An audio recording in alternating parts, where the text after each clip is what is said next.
السلام علیکم ورحمۃ اللہ وبرکاتہ۔ سامعین عزیز وقار، میں غلام مصطفیٰ ہوں اور آپ دیکھ رہے ہیں میرا چینل پیام اسلام، جس میں اللہ اور اللہ کے رسول کا پیغام میں آپ تک پہنچانے کی کوشش کرتا ہوں۔ اللہ رب العالمین مجھے اخلاص نصیب فرمائے اور ہم سب کو عمل کی توفیق عطا فرمائے۔ درس قرآن کے سلسلہ میں آج کا ہمارا سبق سورۃ الانعام آیت نمبر 6 ہے۔ اعوذ باللہ من الشیطان الرجیم، بسم اللہ الرحمن الرحیم۔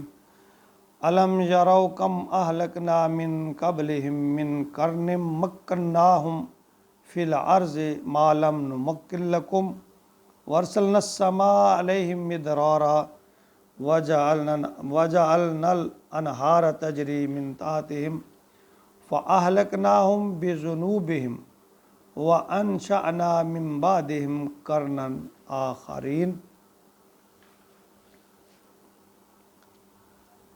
دیکھیں، اللہ کا یہ قانون ہے کہ وہ ہر قوم کو موقع دیتے ہیں کہ وہ اپنی اصلاح کر لے، راہ راست پر آ جائے۔ چھوٹی موٹی نافرمانیاں یا حکم عدولیاں اللہ تعالیٰ اسے صرف نظر فرماتے رہتے ہیں، نظر انداز کر دیتے ہیں۔ جب انسان ہٹ درمی پہ ہی آ جاتا ہے نا، دیدہ دلیری سے برائی کرنا شروع کر دیتا ہے، نافرمانی کرتا ہے، جان بوجھ کر غرور اور تکبر میں نافرمانی کی راہ اختیار کر لیتا ہے، یا دوسرے لفظوں میں اللہ کی طاقت کو چیلنج کرتا ہے، تو پھر اللہ اس قوم کی گرفت فرماتے ہیں۔ اور جس کا ذکر اللہ نے آیت میں فرمایا الم یروا کم اہلکنا، کیا انہوں نے نہیں دیکھا کہ میں نے ہلاک کیا من قبلہم من قرن مکناہم، بہت سی قوموں کو، مکناہم فی الارض، جو زمین میں رہتی تھیں، تمکن عطا تھا انہیں، فرمایا تھا، رہائش دی تھی، ما لم نمکن لکم، جیسا تمہیں عطا نہیں کیا، تمہاری زندگی ایسی نہیں تھی۔ اللہ فرماتے ہیں کہ انہوں نے نہیں دیکھا کہ بہت سی ایسی قوموں کو اللہ نے ہلاک پھر کر دیا۔ کیوں کر دیا؟ ان کے اعمال کے سبب، اور وہ بڑے طاقتور تھے، اپنے آپ بڑا گھمنڈ تھا۔ تو اللہ یہاں اس وقت چونکہ مشرکین مکہ تھے، تو ان کو یہ خطاب کر کے فرما رہے ہیں کہ یہ قوم عاد، سمود کتنی طاقتور قومیں تھیں، تم انہیں دیکھتے ہو، ان کے حالات سنتے ہو، بڑی روبدار قومیں تھیں، بڑا دبدبا تھا ان کا، بڑے جسامت تھے، ایسی قوم تھی پہاڑ کو تراش کر وہ گھر بناتے تھے، اور ان کی اس اہلیت کو تم سوچ بھی نہیں سکتے، یعنی پہاڑ کو تراش کر، کھود کر وہ بناتے تھے گھر۔ وَأَرْسَلْنَا السَّمَاءَ عَلَيْهِمْ مِدْرَارًا، اللہ فرماتے ہیں میں نے ان پر آسمان سے بھیجا تھا، علیہم مدرارا، موسلادھار بارشیں بھیجی، وَجَعَلْنَا الْأَنْهَارَ تَجْرِي مِن تَحْتِهِمْ، پھر میں نے ان کے لیے نہریں بہا دیں، یعنی اللہ ان کو انعام کو یاد کہ میں نے ان کو بارشیں عطا فرمائیں، ان میں برسایا، ان کو خوشحال کیا، اناج غلہ اس کی بہتات تھی ان کے پاس، میں نے ان کو انعامات سے نوازا تھا۔ پھر اللہ فرماتے ہیں فَأَهْلَكْنَاهُمْ بِذُنُوبِهِمْ، پھر میں نے ان کو ہلاک کر دیا، بِذُنُوبِهِمْ، ان کے گناہوں کے سبب، وَأَنشَأْنَا مِن بَعْدِهِمْ قَرْنًا آخَرِينَ، اور ان کے بعد ہم نے اور قوموں کو کھڑا کر دیا۔ اللہ تعالیٰ کہتے ہیں میرے اختیار میں ہے کہ میں ایک لمحے میں کسی قوم کو اس کو تباہ و برباد کر دوں، جس طرح وہ قومیں، یعنی اللہ تعالیٰ کے قانون کے مطابق بڑی بڑی طاقتور وہ قومیں تھیں۔ اللہ فرماتے ہیں میں نے ان کو تباہ کیا، وہ جو اپنے آپ کو بڑا سمجھتے تھے ان کو میں نے تہس نہس کر دیا۔ تم بھی ذرا ہوش کے ناخن لو کہ تم بھی یہ سمجھو کہ اگر ان کو اللہ تعالیٰ نے تہس نہس کر دیا ان کے جرم کے سبب، تو پھر اللہ تمہاری بھی پکڑ کر سکتا ہے۔ تم غرور، تکبر، اللہ کے احکامات کا مذاق جو کر رہے ہو، اللہ فرما رہے ہیں یعنی ہر قوم کو اللہ موقع فراہم کرتے ہیں کہ وہ اپنی صلاحیتوں کو خدا کی اطاعت اور زمین میں فیوز و برکات حاصل کرنے کے لیے اس کو استعمال کریں، صرف کریں۔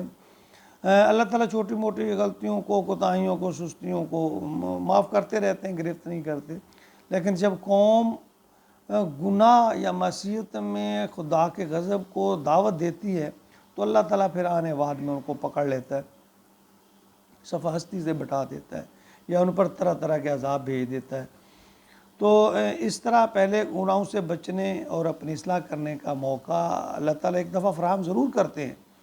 بعض اوقات تو اللہ رب العالمین عزت، شہرت اور مال دولت اختیارات دے کر آزماتے ہیں کہ انسان کو سابقہ قوموں کے انجام سے سیکھنا چاہیے، لیکن اللہ فرما رہے ہیں بار بار کہ ان کسی کو کہ میں بڑی طاقتور قوم تھی اور میں نے انعام بھی کیے ان پہ، لیکن جب انہوں نے بار بار پھر نافرمانی کی تو اللہ فرماتے ہیں پھر میں نے اس کو برباد کر دیا۔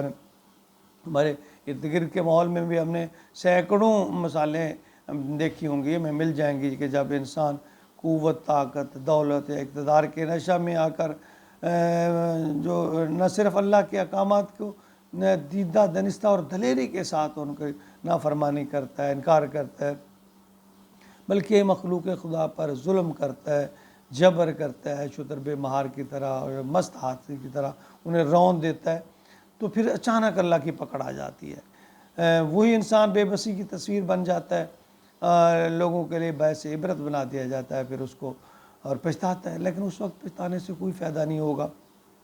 اپنی اصلاح کر لی جائے، وقت ہے اللہ سے توبہ کر کے مخلوق خدا کے ساتھ اچھا سلوک، اچھا برتاؤ جو ہے وہ کرنا شروع کر۔ غرور تکبر جو ہے یہ اللہ تعالیٰ کے کو پسند نہیں ہے، اللہ اس کو بالکل پسند نہیں کرتے۔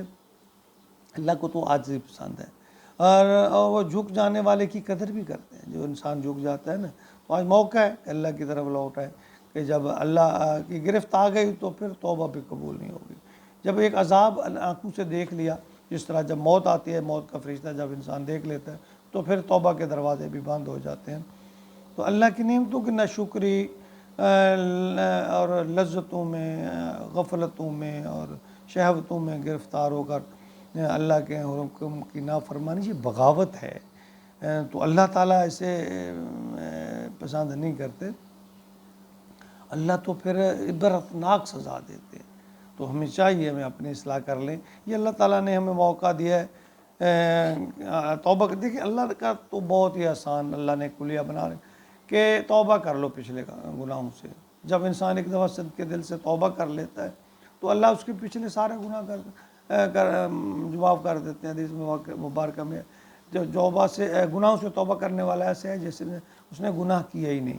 تو ہمیں یہ رعایت تو ہے کہ یہ نہیں ہے کہ بس جو گناہ کیا وہ آپ کے پلڑے میں ہے، بس وہ مٹ نہیں سکتا، نہیں، توبہ سے وہ گناہ ختم ہو جائے گا۔ البتہ حقوق العباد کے بارے میں اللہ تعالیٰ فرماتے ہیں جب تک وہ ادا نہیں ہوگا یا وہ جس کا حق ہے وہ معاف نہیں کرے گا، وہ اس وقت تک معاف نہیں ہوگا۔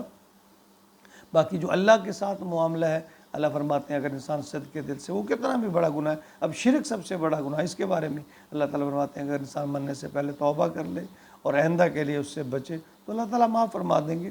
تو ہمارے لیے تو یہ بہت آسان ہے، جس طرح ایک کپڑا گندا کرنے سے یعنی اس کو پھینکنا نہیں پڑتا، ضائع نہیں کرنا پڑتا، تو دھو لیا جائے پھر پہننے کے قابل۔ اسی طرح جب انسان توبہ کر لیتا ہے، اپنے گناہوں پہ نادم ہوتا ہے، تو اللہ تعالیٰ اس کو اپنی رحمت میں کی لپیٹ میں لے لیتے ہیں۔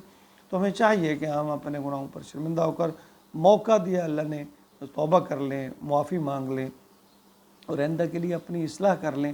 جتنی ہم سے وہ بن پڑتی ہے، جتنی ہم سے کوشش ہوتی ہے، اللہ کی طرف رجوع کریں، نبی پاک صلی اللہ علیہ وسلم کی سنتوں پر، اطاعت پر چلنے کی کوشش کریں۔ اللہ رب العالمین ہم سب کو ہدایت نصیب فرمائے اور صراط مستقیم پر چلنے کی توفیق عطا فرمائے، آمین۔